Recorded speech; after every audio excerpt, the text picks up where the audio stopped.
Hello, everybody, and welcome to today's IMPLAN webinar, where we're going to be covering IMPLAN's 2021 Canada Provincial Data Release. Today, we are going to help you discover the latest insights and innovations in economic impact analysis with IMPLAN's updated Canada Provincial Data Release for 2021. My name is Michael Nealy. I am a Senior Education Services Specialist working on IMPLAN's Education Services team.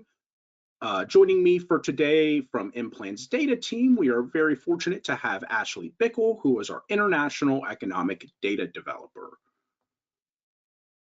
Like all of our webinars here at IMPLAN, we do ask that if you have any questions related to today's topic, that you utilize the question box through GoToWebinar. As we go through the presentation today, we will try to answer as many questions as we can, and we may potentially even have some time at the end to answer some questions live. But if we are unable to answer your question in one way or another throughout this presentation, do not fear, we will be sure to follow up with any of those questions that do go unanswered. So without further ado, here a few objectives that we have for this presentation. We're going to start with a quick overview of the Canada Provincial Data and IMPLAN, jump into some new data and features apparent in the 2021 Canada Provincial Data Release. Then we'll spend some time providing a quick demonstration of how to access and use the Canadian data, as well as highlighting some of those things that are new with the 2021 release. And then spend a few minutes talking about what's next for Canada Provincial Data in IMPLAN. Okay, so let's quickly go through an overview of IMPLAN's Canada Provincial Data. We'll start by talking first about IMPLAN generally at a high level, more specifically IMPLAN's input-output or IO model. IO models can be used to analyze national and regional economies, including economic interactions between industries, households, governments, as well as both foreign and domestic trade relationships. IMPLAN can be used to show the wider economic impacts of a change to the economy or the wider economic contribution of an existing industry or an existing activity. This includes both indirect impacts from supply chain purchases, as well as the induced impacts that stem from household spending of income. IMPLAN's data and software application goes beyond traditional input-output tables by developing a social accounting matrix, or SAM. IMPLAN SAM includes interactions between industries and institutions, as well as between institutions and themselves. Like all IO models, IMPLAN is beholden to certain IO model assumptions. One that is important to note is the static model assumption, which means that by default, no price changes are built in IMPLAN, and the underlying data and relationships are not going to be affected by impact runs. There are several other assumptions that IO models and IMPLAN are beholden to that can be found on our support site, but that's just one example of the assumption that are baked into input-output models. Now, let's talk about Canada data and IMPLAN specifically. Talking first about the geographic coverage for IMPLAN's Canada Provincial Data, which includes a national model, as well as models for 10 Canadian provinces and 3 territories. So each are available for purchase on an individual basis or as a part of the national package for our Canadian product offering. So those provinces that I mentioned, those 10 provinces are Alberta, British Columbia, Manitoba, New Brunswick, Newfoundland and Labrador, Nova Scotia, Ontario, Prince Edward Island, Quebec, and Saskatchewan. And then those 3 territories are going to be the Northwest Territories, Nunavut, and Yukon.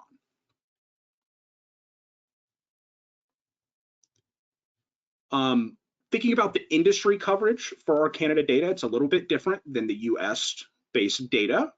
In Canada, there are 235 industries, which is going to be the same in that 2021 release as it was in our previous data year releases for Canada data. These 235 industries are made up of first 234 different unique industries, and then one kind of special account for taxes on products net of subsidies. We will refer to that as TOPS, for which is really included just for accounting purposes only. This is a unique feature of the IMPLAN Canada provincial and international models, whereby taxes on products paid by industries are recorded in a separate row. In Canada provincial, TOPS is accounted for in Sector 235, as you can see on our screen here. What this looks like in practice within a social accounting matrix is that TOPS is included in the paying industry's production functions. Payments are made from an industry column to the TOPS row. The TOPS holding sector then pays all of the collected taxes on products net of subsidies to the government. Industry 235, like I said, is for accounting purposes only and should not be used to model impact. So again, from the 234 types of business operations, we have things like agriculture sectors from industries 1 to 10, retail trade, which would be industries 128 to 141, and then some government services for industries 224 to 234. For the full list of industries and their respective commodities, of course, you can find that on our support site, support.implan.com. Some other key features to note that are when we're talking about IMPLAN's Canada data, first and foremost is that all of the monetary values that can be found in this data are in Canadian dollars. We do have a conversion spreadsheet to US dollars available on our support site, which is an Excel file, again, that will allow that movement from Canadian dollars to US dollars. Arguably, the most important difference between IMPLAN's US-based data products and the Canada provincial data is that Canada data is reported in basic prices instead of producer prices like the US-based data.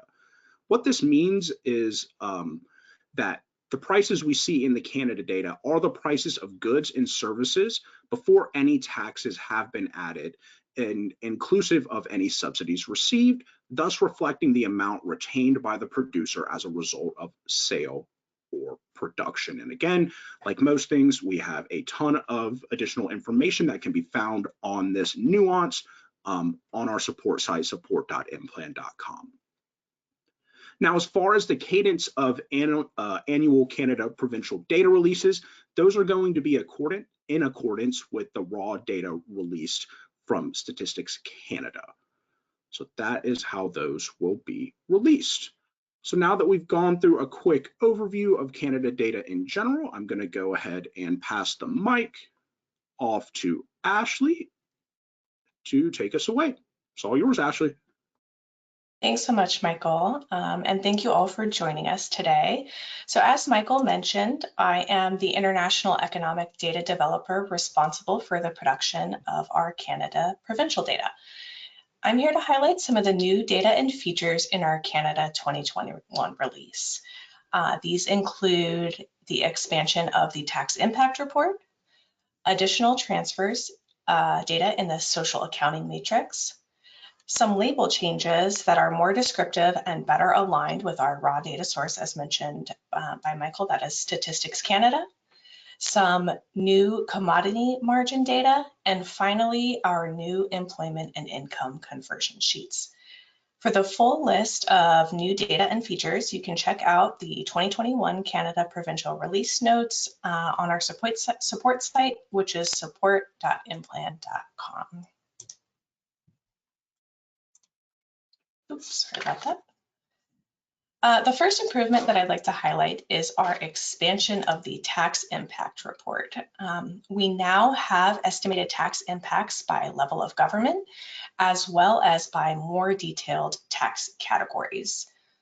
So estimated tax impacts are now reported by level of government, with each level of government reported separately. This includes the federal government, provincial and territorial governments, local or municipal governments, Indigenous governments, as well as contributions to government-sponsored social security schemes, such as the Quebec pension plan, known as the QPP for the province of Quebec, and the Canada pension plan, or the CPP, for all other provinces and territories. The tax impact report also now includes more detailed tax categories than before. Examples of these include household taxes, specifically wealth transfer taxes, more detailed tax data on taxes on products net of subsidies. So this includes excise taxes, custom import duties, sales tax, and others. And also more detailed tax detail on other taxes on production net of subsidies, or OTXS. Examples of these include real property, payroll, licenses, permits and fees, and other types of taxes. These tax breakdowns are available starting in data year 2021. So for all years prior to 2021, tax data will be reported at a more aggregate level. Later in the webinar, Michael will walk us through a demonstration of what this looks like in the IMPLAN application.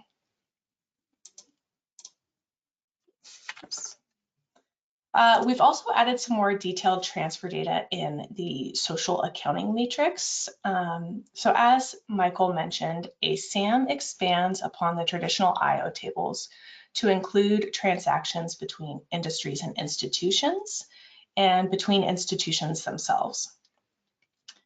Most people think of transfers occurring between households and government, either payments to the government in the form of taxes or payments from the government in the form of social benefits. And while this accounts for the vast majority of transfer payments, not all transfer payments are paid to the government or received by the government. For example, in this release, we have added additional transfer data between households and enterprises. So enterprises are corporations. And we've also added additional transfers between households and nonprofit institutions serving households. This data is going to be reflected in the SAM, which you can download in the application, and it's reflected by the transfer payment category, other transfers net. So this is a net value. We've also included new transfer payments between households and government that are not considered taxes. These are known as current transfers, and they differ from taxes in that they reflect payments to government to cover fees for services rather than the payment of taxes. So these include things like health insurance premiums, motor vehicle license and registrations, and other types of transfers from households.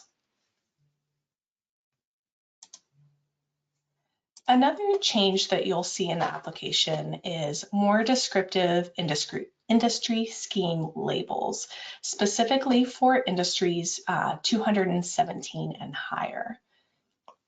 These industries will now include either an NP designation for those that accord to the nonprofit institution serving household sector, or a GS designation for government sectors. So as background, in the Canadian economy, industries are organized into three broad sectors: the business sector, the nonprofit institution serving household sector, which we'll call NIPISH, and the government sector. The business sector accounts for the activities of entities that produce goods and services that market at economically significant prices. So this includes private industry activities, but it also includes activities of government enterprises or government-owned and operated entities that act like private enterprises. Within the business sector, industries are classified according to the North American Industrial Classification System, or NAICS code. And this groups establishments into industries on the basis of their production process. Because government enterprises are included in private sector activity, Government enterprise will be classified as part of their representative business sector industries. So example, government enterprise that operates in postal services would be in the business sector postal service industry. As business sectors account for the majority of industries in Canada Provincial, we do not have a designation for their sector. So we don't have a BS in their industry description. And so there will be no label changes in that regard. The NIPISH sector reflects activities by nonprofit institutions serving households. NIPISH sectors produce non-market output and provide goods and services to households for free or not at economically significant prices. So examples of these types of sectors include organizations that provide community food services, community housing, emergency relief, as well as religious advocacy and sports and recreation organizations. The third and final broad sector is the government sector, and this reflects the activities of administrative government, which is different from those government enterprises. It also reflects government nonprofit institutions, such as hospitals, universities, and colleges. We'll talk a little bit more about those distinctions in the next slide. But government industries will be now denoted by GS in their industry description. And these industries are not organized by NAICST, but by broad functions. So examples of these would be education, health, and administrative services like defense and law enforcement. If you'd like to learn more about this, we do have a support article on our website, the Canada Provincial Industry Scheme. So there are a few distinguishing features of NP and GS sectors that are worthy of note. The first is that they largely produce non-market output, meaning that they provide goods and services for free or at economically non-significant prices. Because of this, the value of their industry output cannot be measured by sales. There's no profit-driven activity. So instead, output is measured by the full production cost, which is including intermediate inputs or the cost of inputs to production, and value added. Another distinction is that the output produced by these nonprofit sectors and government sectors is that it's not purchased directly from households. Instead, we have the nonprofit industry institutions serving households final demand purchasing goods and services from nonprofit sectors, and government final demand purchasing from government sectors. Michael will show a little demonstration of this in the application. Before moving on here, I will take a moment to note that while all nonprofit institutions serving households are nonprofit institutions, not all nonprofit institutions are NIPISH. So nonprofit institutions are legal entities that can produce goods or services, and their status, their legal status, does not permit them to earn profit and distribute that profit to their owners. Now, nonprofit institutions can then be broken out into market nonprofit institutions and non-market nonprofit institutions. Market nonprofit institutions can charge those economically significant prices for their services, and as such, they are allocated to business sector industries. So examples of this would be organizations like the Chamber of Commerce, trade associations, business lobby groups, and others. Those that are non-market nonprofit institutions provide goods and services for free or at economically non-significant prices.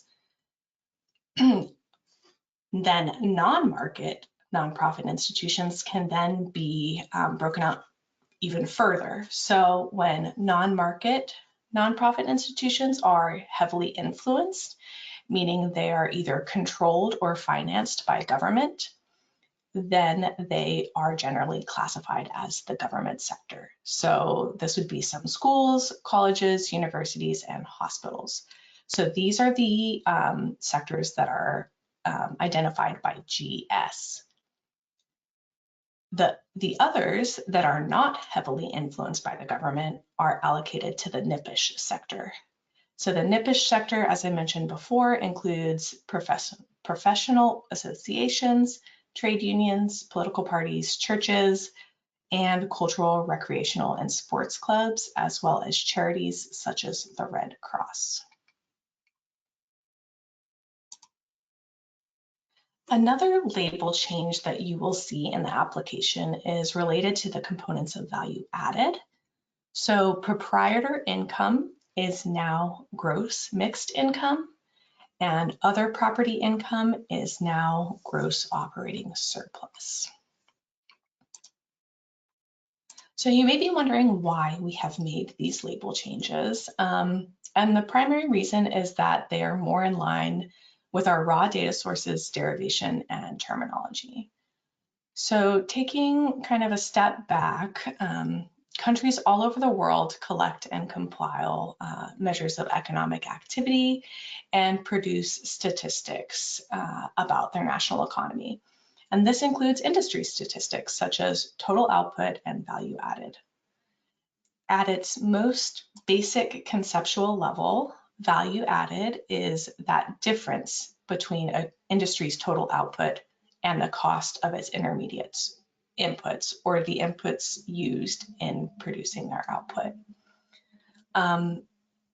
It's thought of as the increase in value that the producer adds to the intermediate inputs as a result of the production process.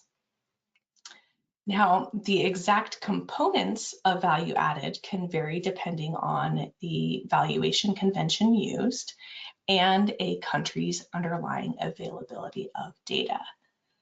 So in Canada, we have data to split out gross operating surplus and gross mixed income, which we'll talk about in the next slides. But if you'd like to read more about this, we do have a support article on our website, support.implan.com. So as I mentioned, in Canada, there are two different measures that account for owner income and profits, as well as consumption of fixed capital.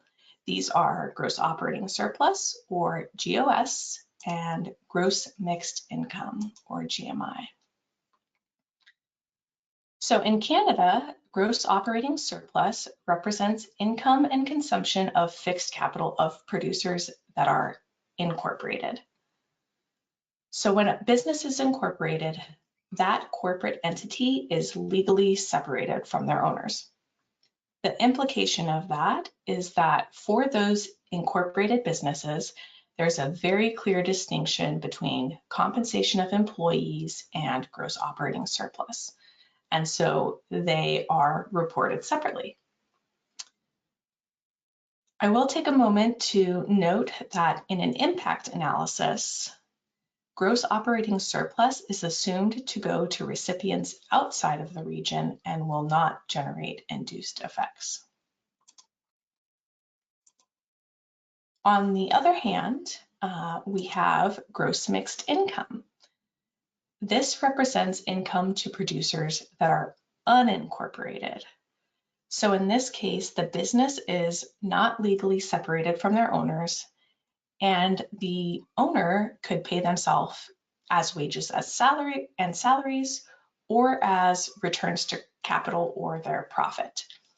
And the election of which is completely arbitrary. Because these are indistinguishable, they're reported together as gross mixed income. One of the new improvements with the 2021 data release is that households are now only receiving a portion of the GMI that represents the returns to owners. So in other words, households are only receiving their net mixed income after having deducted the cost of replacing capital that was used in the production process. This is more reflective of the income that is actually received by the household, and it will lead to more accurate induced effects. Another addition with the 2021 data release is new commodity margin data. So we are now incorporating commodity margin data directly from Statistics Canada. Prior to this, the data were based on weighted averages from the core US IMPLAN data that were bridged to Canada commodities. Commodity margin data is used in commodity output events and allows for purchases from retail and wholesale industries to be appropriately allocated amongst retailer, wholesaler, transporter, and producer of the product. The final thing that I'd like to highlight is our new income and employment conversion spreadsheets. This allows users to convert IMPLAN employment, which is a count of total jobs, to full-time equivalent jobs, as well as employee compensation to wage and salary income for reporting purposes. Likewise, in order to conduct an analysis, you must use the measurements required in the IMPLAN software. So you can convert full-time figures that you might have to IMPLAN employment, or likewise wage and salary income to employee compensation for analysis purposes. These conversion spreadsheets are available by industry as well as by province and territory, and you can find them on our support site. I will now pass it off to Michael, who will highlight some of these changes in the application.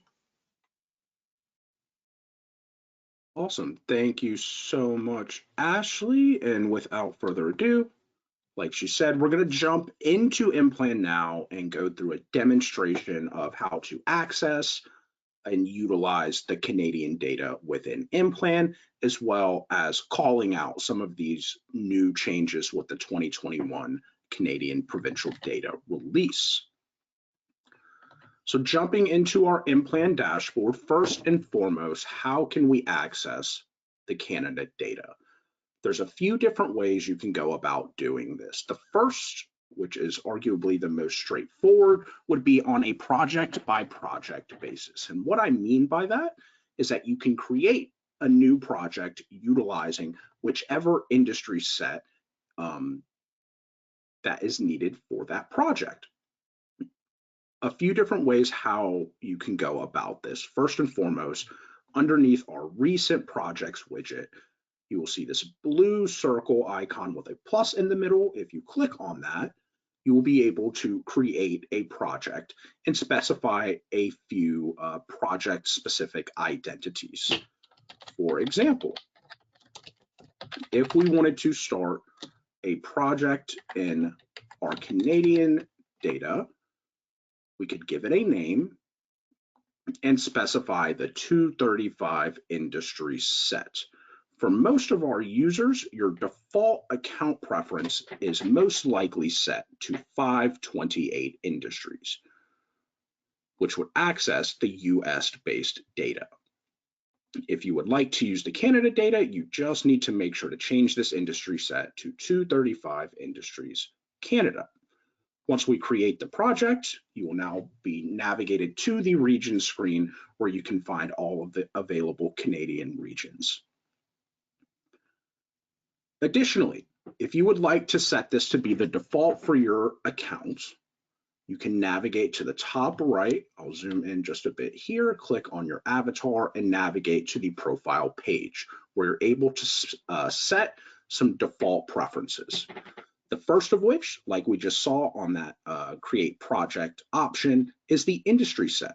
So the system default will be the 528 industry set, which again access the US-based data. But if you know that you're only going to be using the Canada data, or you would just like to skip that step, You can change this to 235 Industries Canada, make sure that it is saved, and now whenever you navigate to the region screen, you will be brought to, again, those Canadian regions. Coming back to the IMPLAN dashboard for a second, I'm going to open up a pre-made example that I have created just for this presentation and focus first on our region screen.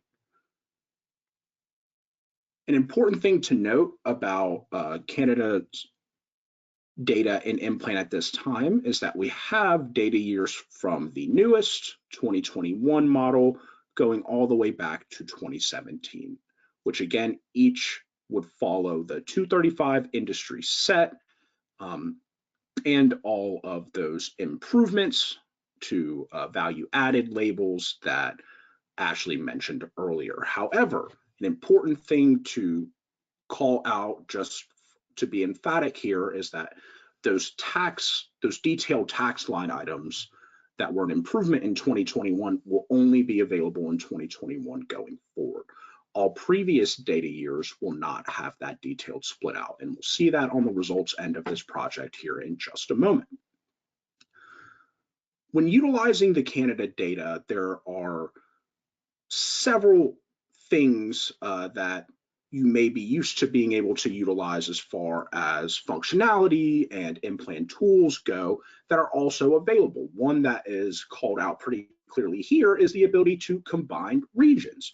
So on the right-hand side of the screen in our selected regions panel, you'll see that we have two different combined regions, which are comprised of the regions in southeastern Canada. If we navigate to region details, we can start looking at some of those improvements with the Canada 2021 data. The first one that I will call out will be in regards to the industry labeling. So as Ashley noted, most industries out of the 235 that are available are going to be those business sectors. And if we scroll towards the bottom, you'll start to see those industries that are labeled with either NP or GS. And then last but certainly not least, Industry 235 for TOPS. From study area data industry detail, we can see another industry table that calls out those value added component labels. So just as we have with the US-based data, you will have a column for employee compensation. We will also have a column for proprietor employment, but instead of proprietor income that would be found on the US-based regions, we now have gross mixed income, and instead of other property income, we now have gross operating surplus.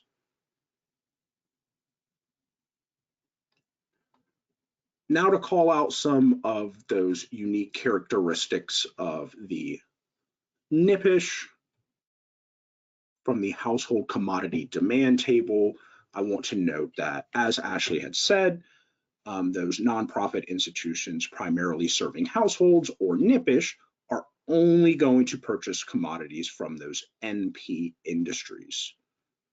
And that's going to reflect them providing services to households. So again, what this matrix is showing us is which of the commodities NIPISH is demanding. And for all of those BS industries, that value is going to be 0 until we get down to those NP industries. So for educational services, social assistance, religious organizations, etc. Similarly, if we go to the government commodity demand table, you will notice that these government consumption expenditures, 11,001, we see a similar pattern in that they are not purchasing any commodities from those BS industries, but as we scroll down, you will see that they are also not purchasing anything from the NP industries, only making purchases of the commodities produced by government sector industries. So an important characteristic to call out. Outside of these things, very similar to the US-based data, there's a ton of underlying regional characteristics that can be found from the region details, whether it be from social accounts, industry accounts. You have the ability to view multipliers on an industry by industry basis, as well as export GAMS files. Moving right along here, we'll jump to the impacts page, where you can see that I've set up a single event. And the event type that I'm using is the most flexible event type that IMPLAN provides, which is the industry impact analysis detail, which allows you to specify all components of an industry's Leontief production function that build output for that industry. So in this example, we're assuming that we're modeling the economic impacts of a restaurant. So that would be industry 209, food service and drinking places, and we have a few known values. And again, this industry impact analysis, or IIA event, is going to give you the ability to specify each of these things. So not only do we have total output, we know that this restaurant also has total employment of 150, as well as $6 million worth of intermediate inputs. If we wanted to adjust what this restaurant is spending their intermediate inputs on, we can also edit this industry's spending pattern. So very, very key event type that is also available in the Canadian regional models for you to utilize when setting up economic impact analyses. So how I've set this project up is that I'm running this in both the 2021 Canada data as well as the 2020, and I'm going to do that to highlight the differences in tax results specifically. So if we go to our results here, again, structured exactly the same as the results from a US-based product, with a few notable exceptions, one of which is a feature that will be coming very, very soon that we'll talk on in just a moment. But as you can see, we have the economic indicators by impact, as well as our tax results table. Now, for the tax results in this summary format, you are seeing that we have various different levels of taxes that are split out here, as well as a general government total. And this is only because we have included that 2021 Canada, Southeast Canada region. If we were to filter by our 2020 Southeast Canada region and update our results, you'll see that we only get tax results at a summary level for the general government total. So we do not have that breakout included. If we navigate to the detailed tax results, which will give you a little bit more information as far as the line items included, while still filtered on this group, again, we will only have the general government total tax impacts for 2020. This general government tax impact table, or the total tax impact table, that is in fact available for the 2021 data as well. However, it also will include that more detailed breakout across levels. So for 2020 and prior, we just have this general government total, and as you can see, those more descriptive detailed tax items across levels are not included. Whereas if we filter on the 2021 group and update, we will get the general government total tax impacts, as well as the more detailed tables below. Another important thing to note here, as Ashley already has, is that some of these descriptions, while they may have the same transfer code, and I'll just include our second group to demonstrate this, while they may have the same transfer code, that the descriptions may differ across years. So that's just something to be aware of.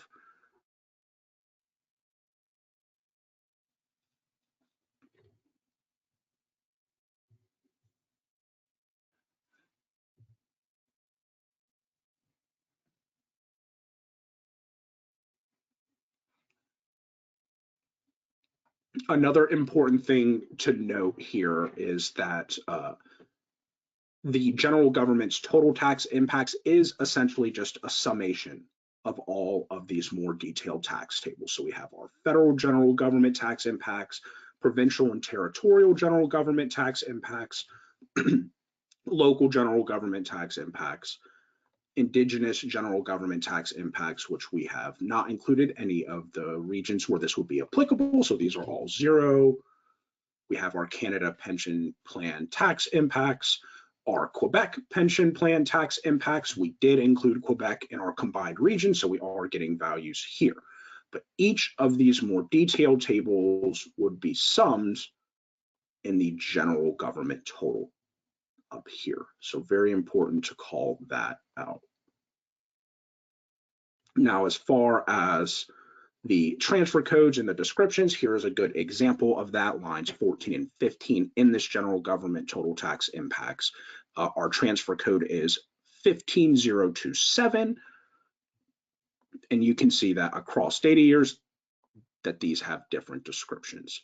Our household tax income taxes in one year and our personal tax income tax in the other year. So very important to note these items. Okay, so rounding up the presentation with what's next for Canada Environmental that I briefly touched on a moment ago. Very big, very exciting is the release of the Canada Environmental data, which is coming very soon. This will work in a very similar capacity as the US-based environmental data, providing estimates of physical emissions, pollutants, or input use by industry and region.